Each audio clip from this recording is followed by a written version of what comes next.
Hi, my name is Stephen Reagan, and I'm here with Brian Flores and Trevor Sauerbrey. No particular order, just alphabetical. And today we are going to take a look at the arXiv, arXiv.org. This is provided by Cornell University and is a, quote, free distribution service and open access archive for scholarly articles.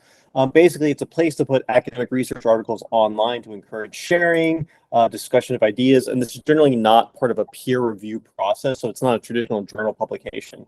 So for example, we can click on something like the astrophysics of galaxies, and we could see that coming up Monday, February 26th, we have all of these articles that have been submitted to the archive. Just taking a look at the very first one, the alpha element enrichment of gas and yada yada. We can see the authors here. We could see the abstract that they put together. And if we really want, we can download the PDF and actually read this paper. This looks like a pretty long and in-depth paper. And so that's touching on, in fact, even Brian here, Brian Flores, has his own paper on the archive. Brian, can you just tell us a little bit about the motivation behind this? Sure. So we studied the spectral and structure of accretion disks in black hole X-ray binary systems. We decided to put our paper on arXiv to give it a little bit more visibility. And as we know, the review process can take pretty long, so we just wanted to get it out there for other researchers as well. Yeah, and the archive, as great of a resource as it is, for someone who wants to keep up to date with the most recent changes in the field, you can see there's just so many papers that get submitted. So how can a knowledgeable researcher hope to keep up with all of these advances within their own specific field, much less all these other, astrophysics fields, these related fields that aren't within their own specialty? And so what we've done, we've created a way of pulling this information in mass. From there, I'll turn it over to Trevor. And luckily, arXiv has an API that allows us to do that. The API serves as a hub for the dissemination of research in physics, mathematics, computer science, what have you. And it offers a global open access repository that streamlines scholarly communication by eliminating any sort of access barriers. Researchers can submit manuscripts to arXiv before they undergo traditional publishing routes, making it a really nice primary platform for sharing cutting-edge research. Our API-related code base, it facilitates the interaction with the API and the processing of the retrieved data. It includes functionalities to retrieve the arXiv data based on specified parameters such as search query and date range, or even subject taxonomy, which is defined by the API, and organizes the results into a structured data frame, storing all the metadata that pertains to the article, such as publisher, DOI, and then also URLs to the PDF. From there, we also developed processes that automatically downloads the PDFs from the data frame URLs, extracts all the text, and then processes the text data for analysis by converting it to lowercase, removing digits, eliminating punctuation. And together, these steps form a cohesive pipeline for accessing, processing, and preparing the arXiv data for further analyses or exploration. Yeah, and so what that looks like for us, we've taken that API that Trevor described and put it into a Streamlit application. This is live on the web right now, archiveexplorer.streamlit.app, and we can choose, something like physics. We'll just stick with the astrophysics of galaxies and look at the last, 90 days. Let's take the last 30 days of articles that have been submitted to the archive under astrophysics of galaxies. And you can see there's 422 papers in this date range. And what we've done, we've extracted the actual, the title, the summary abstract, and a link to the page so you can read more if you want. But that's just really the starting point. And so we wanted to get more involved in an actual NLP project. And so we pulled up some simple stats. I'll throw it back over to Trevor to describe. Yeah, so we decided to create a couple plots that can, shed or give a view into the research landscape within the selected category.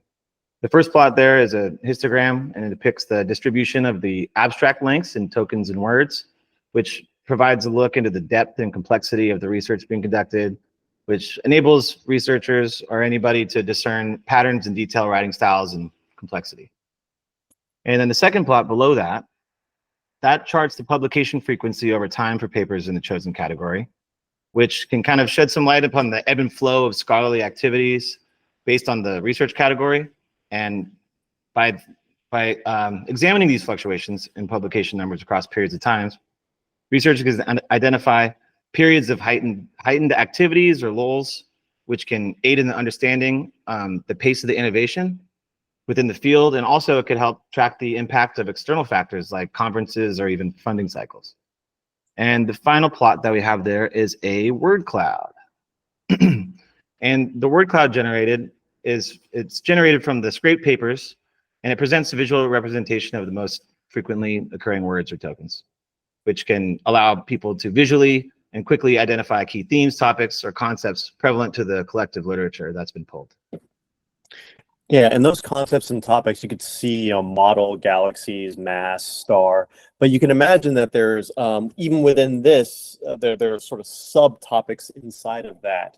And so you could see here under the papers, we have the option to sort by various topics that we've created through an unsupervised LDA model, which you could see right here. So this is a library built based on PyLDA Viz, as what it's called. And what this does, this takes the tokens, the words in the summary abstracts, and it analyzes them and tries to sort them into 6 different topics, these unsupervised topics. So you could see that these topics are given a distance between them based on the words that they use. So topic 6 over here, it's off on its own island. It uses the word ray and radio, and none of the other topics are really touching on rays and radio sources or active galactic nuclei. Whereas topic 1 and topic 2 are pretty close together. They both use stellar, they both talk about mass, they both talk about matter. So a little bit more similar. And so a knowledgeable researcher who is interested in, let's say, dwarfs, like dwarf stars, well, they want to look at topic 1 here. Right, so let's just take a look, sort by topic 1, which is dealing with stellar clusters and dwarf stars, and just taking a look at the sorted topics that it returns. So the morphological mix of dwarf galaxies in the nearby universe. I don't know what that means, but maybe I want to read the paper, and I could download this PDF and read all of the great things that the researcher authors have to say about the morphological mix of dwarf galaxies in the nearby universe. But that takes a lot of time. It takes a lot of domain expertise. Instead, maybe we can use some other model to learn more. And for that, I'll throw it over to Brian to describe.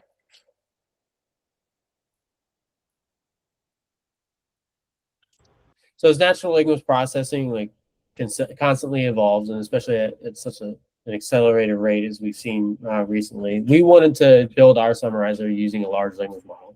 So LLMs are most notable for their ability to achieve general purpose language generation and understanding. And then depending on the size and complexity of the model determines the size of the input and whether prompting is allowed. So if you've ever used ChatGPT, giving an input instructions, that's considered prompting. And many newer models such as Llama 2 or Mistral allow for prompt engineering. However, due to size and computation constraints, we decided to use a smaller model, BART. BART's a denoising autoencoder for pre-training sequence-to-sequence models. It's trained by corrupting text and learning to reconstruct the original text. The only caveat to BART really is the input token length, which is 1,084 tokens. And you can see it, like most research papers, that max input length gets taken up pretty fast. So we performed a series of batching methods to create sub-summaries, and then as you can see here as it's building, to create a single coherent summary for the reader. Our model, the BART Large CNN Samsung, which we provide credit to at the top of the page, was actually trained on conversational data, which we believe improves the coherency compared to the other large document summarizers that we tested. We believe this is likely due to the document being segmented into such small pieces, and this model handles those more concise inputs better.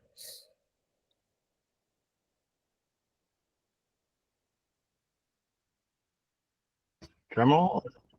Drum roll. So it's now taking these, so the way Brian designed it is now taking those D12 sub summaries and then applying that through the model, right? And as you can see, we get a short, size 2 to 3 sentence summary of the above paper. So these are just some of the tools that we put together for researchers who want to understand the breadth of knowledge that's available on the archive, but want maybe a faster or condensed version of the information that's out there. I hope you play around. We have this is the website, archiveexplorer.streamlit.app. We have a GitHub right here, Archive Explorer, github.com, sfreagan/archiveexplorer. We also hope to create future developments, maybe faster language model processing time, something like that. Trevor, any future developments that you'd like to think about? Yeah, we talked about maybe implementing some sort of recommendation system that could allow for just finding papers that are much more closely aligned with their interests, like using autoregressive models like BERT or XLNet, which could just identify those papers easily.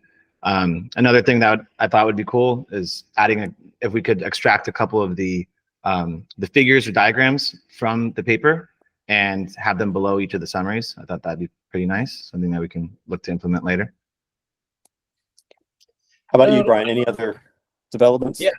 Yeah, I'd like to look at using a different language model, one that allows for prompt engineering. I think that would make the summaries a little bit better. And with that, thank you for watching this presentation. We hope you enjoy. Thank you.